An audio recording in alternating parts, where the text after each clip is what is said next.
আরজিকর কাণ্ডের প্রতিবাদে গলার সুর চড়েছে বাংলা ইন্ডাস্ট্রির তারকাদের। আর যে কারণে সোশ্যাল মিডিয়ায় তাদেরকে নিয়ে ট্রোলিংয়ের শেষ নেই। স্বস্তিকা মুখোপাধ্যায়, সুদীপ্তা চক্রবর্তীর পাশাপাশি আরও একজনকে সোশ্যাল মিডিয়ার কটাক্ষের শিকার হতে হয়েছে, আর তিনি হলেন অভিনেত্রী মৌসুমী ভট্টাচার্য।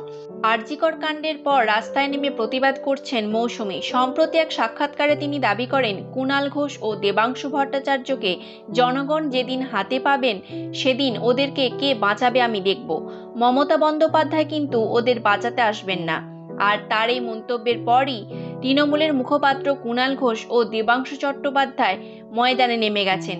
কুণাল ঘোষ ব্যঙ্গ করে লেখেন, হ্যারে দেবাংশু, তোর পাত্রী দেখার কাজটা এগোবো। এরপরই মৌসুমীর পেশা এবং চেহারা নিয়ে কটূক্তি করেন দেবাংশু।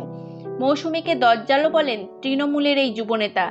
কিন্তু যাকে নিয়ে এই সরগরম সোশ্যাল মিডিয়া, এই মৌসুমী ভট্টাচার্যকে কি চেনেন? জানেন কি তার আসল পরিচয়? টেলিপাড়ার মৌসুমী ভট্টাচার্য বেশ চেনা মুখ। একাধিক সিরিয়াল ও সিনেমাতে তাকে অভিনয় করতে দেখা গেছে। যারা নিয়মিত ছোট পর্দার দর্শক তাদের কাছে মৌসুমী ভট্টাচার্য মোটেও অচেনা নন। মৌসুমীকে দর্শক শেষ দেখেছিলেন মন দিতে চাই সিরিয়ালে ও বিয়ের ফুল, এই দুই সিরিয়ালে। মৌসুমী অভিনয় করেছেন শাশ্বত চট্টোপাধ্যায়ের বিপরীতে। 2012 সালে মৌসুমী তার অভিনয় জীবন শুরু করেন, যেখানে ভূতের ভয় সিনেমা দিয়ে তার অভিনয় জীবন শুরু হয়।